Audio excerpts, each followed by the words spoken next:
আমার খুবই প্রিয় একটা তরকারি। এই তরকারিটা হলে আর কোনো তরকারি লাগে না, এক তরকারি দিয়েই পেট ভরে ভাত খেয়ে নেই। এত মজার হয়, টক টক ঝাল ঝাল, অসাধারণ টেস্টি। প্রথমে একটা রান্নার প্যানে 3 টেবিল চামচের মতো সয়াবিন তেল দিয়ে কিছু পাকাল মাছ খুব ভালো করে ভেজে উঠিয়ে রাখলাম।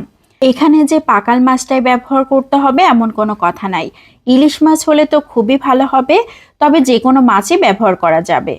অবশিষ্ট তেলের মধ্যে একটা আলু, 2-3টার মতো পেঁয়াজ মোটা মোটা করে কেটে 4-5টা কাঁচামরিচ দিয়ে দিয়েছি। এখন দিয়ে দিলাম আধা চা চামচ করে লবণ হলুদ। খুব ভালো করে নেড়েচেড়ে এখন দিয়ে দিচ্ছি আধা চা চামচ সরিষা পেস্ট, 1 চা চামচ কাঁচামরিচ পেস্ট, 1 চা চামচ পেঁয়াজ পেস্ট, 1/4 চা চামচ রসুন পেস্ট। খুব ভালো করে নেড়েচেড়ে মিশিয়ে নিচ্ছি। এখন দিয়ে দিচ্ছি আধা কাপের মতো পানি।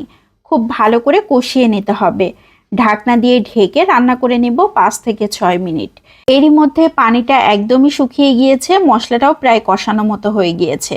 বেশ কিছুক্ষণ ধরে নেড়েচেড়ে এখন দিয়ে দিচ্ছি আগে থেকে কেটে ধুয়ে রাখা আম। একটা কাঁচা আম আমি খুব ভালো করে কেটে রেখেছিলাম, সেই আমটাকেই দিয়ে দিয়েছি। আম দেবার পর বেশ কিছুক্ষণ ধরে এভাবে নেড়েচেড়ে নিতে হবে। আলুর সাথে মিশিয়ে একদম ভাজা ভাজা করে নিচ্ছি। আবারও ঢাকনা দিয়ে ঢেকে 2-3 মিনিট জাল করে নিচ্ছি। তাহলে আমটাও একটু নরম হয়ে যাবে, আমের মধ্যে মশলাটা খুব ভালো মতো ঢুকতে পারবে।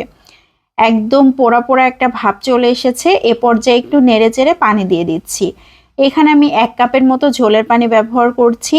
খুব বেশি ঝোল রাখবো না, এই জন্য পানির পরিমাণটা অল্প করেই দিয়েছি। এখন দিয়ে দিচ্ছি সেই আগে থেকে ভেজে রাখা মাছ। 2টা কই মাছ ছিল, সেই কই মাছ 2টাও এর মধ্যে দিয়ে দিয়েছি।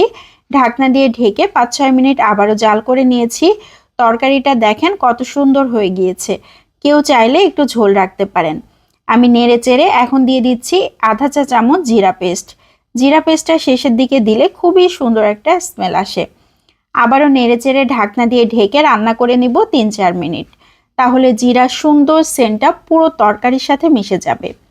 তরকারি কিন্তু প্রায় রেডি হয়ে গিয়েছে। দেখতেই কতটা লোভনীয় লাগছে। আমি আরও কিছুটা ঝোল শুকিয়ে নিব, এজন্য নেড়েচেড়ে আরও 3-4 মিনিট জাল করে নিয়েছি। তরকারি একদম রেডি হয়ে গিয়েছে।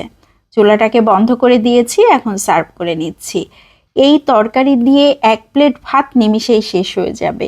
যেমন টক টক ঝাল ঝাল, বাসার ছোট বড় সবাই অনেক বেশি পছন্দ করবে। তো আজকের এই আম চচ্চড়িটা কেমন লাগলো সবাই লাইক ও কমেন্টের মাধ্যমে অবশ্যই জানাবেন। ভালো লাগলে বেশি বেশি করে শেয়ার করে দিতে পারেন, তাহলে অনেকেই দেখার সুযোগ পাবে। আজকের মতো এখান থেকে বিদায় নিয়ে নিচ্ছি। সবাই ভালো থাকবেন। আসসালামু আলাইকুম।